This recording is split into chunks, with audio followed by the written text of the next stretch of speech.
சங்கத்தில் பாடாத கவிதை அங்கத்தில் யார் தந்தது?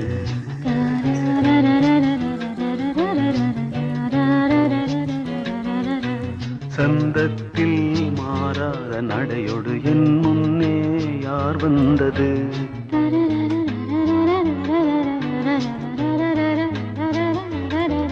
தமிழ் சங்கத்தில் பாடாத கவிதை அங்கத்தில் யார் தந்தது? சங்கத்தில் பாடாத கவிதை அங்கத்தில் யார் தந்தது?